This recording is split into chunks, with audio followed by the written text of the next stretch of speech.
আমার মতো তোমরা কে কে এখনো এরকম করো? মাছ ভাজতে গিয়ে দেখো, আমার মাছ ভাজার কায়দা দেখে তোমরা বুঝতে পারবে যে আমি কতটা এক্সপার্ট। মাছ ভাজতে গিয়ে মাছ টাছ ভেঙে আমি একাকার করে দিই। এখনো ঠিকঠাক পারি না, একদম পারি না ভুল কথা, পারি কখনো কখনো, খুব পারফেক্টলি হয়, কখনো ভালো হয় না। দেখো মাছের অবস্থা শেষ।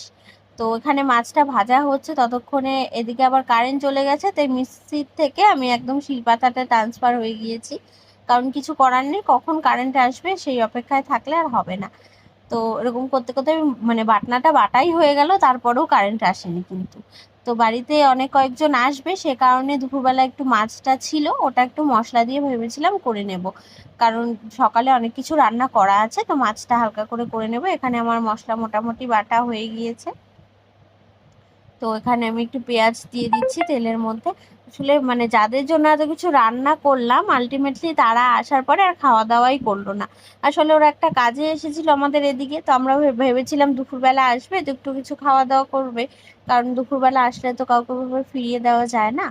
তো ঠিক আছে, তো অনেকবার বলা হলো, লাস্টে শুধু শরবত আর মিষ্টি খেয়ে ওরা বাড়ি গিয়েছে, আর তাছাড়াও কিছু খায়নি। অনেকবার বলেছি তাও খায়নি, বলেছে নেক্সট টাইম একবার এসে খাবো। যাই হোক, এগুলো করা ছিল যেহেতু আমাদের দুপুরের হয়ে গিয়েছিল, রাতেরও হয়ে গিয়েছিল। এখানে মাছটা আমি সব রকমের মশলা দিয়ে, গুঁড়ো মশলা ইউজ করেছিলাম কিছুটা, সব রকমের মশলা দিয়ে ভালো মতো একটু কষিয়ে রান্না করেছিলাম। খুব টেস্টি হয়েছিল খেতে।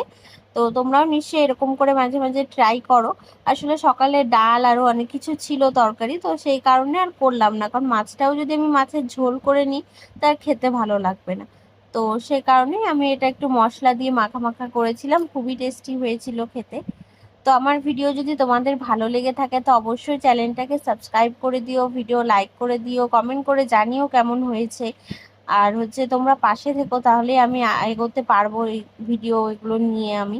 তো যদি রান্নাটা ভালো লেগে থাকে তোমরা একবার ট্রাই করো, দেখবে খুবই টেস্টি হয় খেতে। এক একজনের রান্নার প্রসেস এক এক রকম থাকে, মানে অনেকে আছে এর থেকেও খুব টেস্টি করে করতে পারে। তো আমি যতটুকুন পারি ততটুকুন ভাবেই করবো। এই দেখো মাছের লেজেরও অবস্থা খুব খারাপ। যাই হোক, যে কটা ভালো ছিল সে কটাই করে নিলাম। তো মোটামুটি ভালো করে এটা কষানোর পরে আমি হালকা করে উপর থেকে একটু কাসুরি মেথিও দিয়ে দিয়েছিলাম।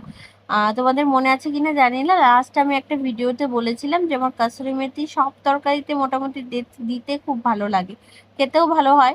আর আমি কাসুরি মেথিটা ফার্স্ট টাইম এরকম মাছের ইয়েতে দিয়েছিলাম। তো পরে দেখলাম না, খুব টেস্টি হয়েছিল খেতে, আমার বড় বললো খুব টেস্টি হয়েছে খেতে। তো তোমরা একবার এরকম করে ট্রাই করো, দেখবে খেতে খুব ভালো লাগবে। তো আমার মাছের এটা মোটামুটি কমপ্লিট হয়ে গিয়েছে, এখন কাসুরি মেথিটাও দিয়ে দেবো, অল্পই সামান্য